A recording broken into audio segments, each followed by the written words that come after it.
And I was just sort of thinking as I was listening to the comments that if someone was to come to me as an academic, I don't dare not call myself a scholar, I suppose, but to come and ask me, what the purpose of what I do is, I don't think I would answer that I'm in search of the truth behind reality. My purpose is defined in a very, very different way. And so the sort of scholarship that we produce within the academy, I think, is of a different. So, I mean, I'm looking for those qualitative, fine distinctions between the kind of scholarship that the Shankaracharyas exemplified and the kind of scholarship that is produced from within the academy. I don't think that they are. I think what we are arguing for is that these boundaries and these divisions are not mutually exclusive, and I don't think that we are arguing that they are porous. But we are suggesting that there are these different, there are different qualitative issues at stake. If I may allow a side comment, I believe that you are right. There's a different kind of scholarship that Shankaracharya or some seculars are doing, and there is a different kind of scholarship that we do. But I will also try to suggest that that scholarship is much more meaningful, much more lasting than what it with all humility or whatever, I mean, perhaps I'm willing to accept that, but I think that ultimately my point is simply that there are qualitatively distinct forms of scholarship, right?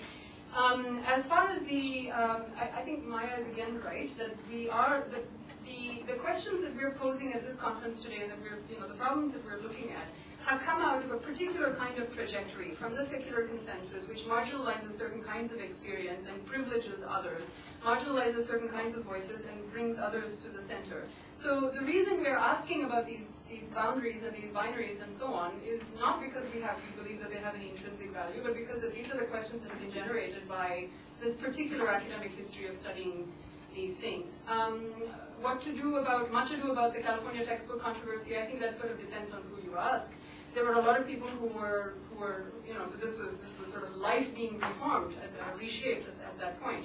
About the mainstream Hindus versus practicing Hindus, just to clarify, I was not making that distinction. It's a distinction that was made in the context of the debate over the textbooks in California. And there was, I said in my paper that these are straw men. I don't know who these people are. I don't know who the mainstream Hindu is, and I don't know exactly who the practicing Hindu is. What I do know is that both of these figures were used for one side, one camp, to throw rocks or tomatoes or whatever at the other. That's what's interesting to us, I think, is that you're defining a notion of practice. You're defining a notion of the mainstream. You're defining a notion of sensitivity or whatever it is in order to be able to make an argument. An argument about what? An argument about, something, whether it's textbook writing or an environmental movement or, go donate blood tomorrow. What I mean? So that kind of, thing. So these constructions are of interest to us because of that. Madhu asked about the certification process. Dare I say that the same sort of certification process exists when we got our BAs and MAs and PhDs, and surely, yes, of course, I mean, getting those degrees doesn't make us a scholar any more than getting a particular title makes someone spiritually revealed.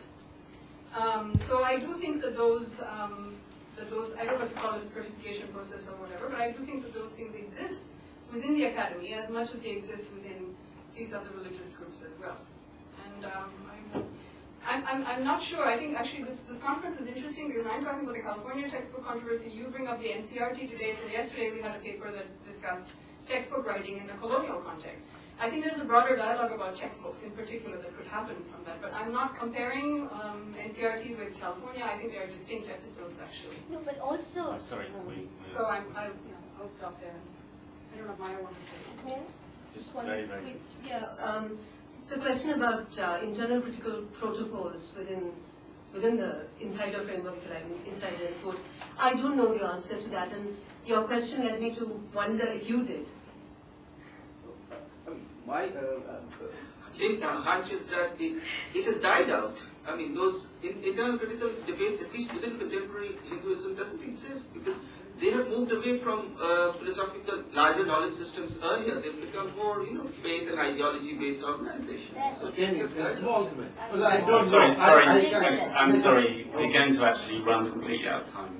open this up again. I'm going to have to close it down, but the issues that are coming up here, particularly the issues about how different categories, how different notions associated with Hinduism, and indeed including Hinduism itself, how they're operationalized in different public spaces, in different social fields, if you like, I think is one which I hope will return to. I think it's a key point which is pushed up by the discussions that we've had after the papers. So thank you both very much for the paper, and thank you everyone for the comments. I'm sorry I have to be brutal, but otherwise the timing will unravel. So we'll stop it there. Thank you.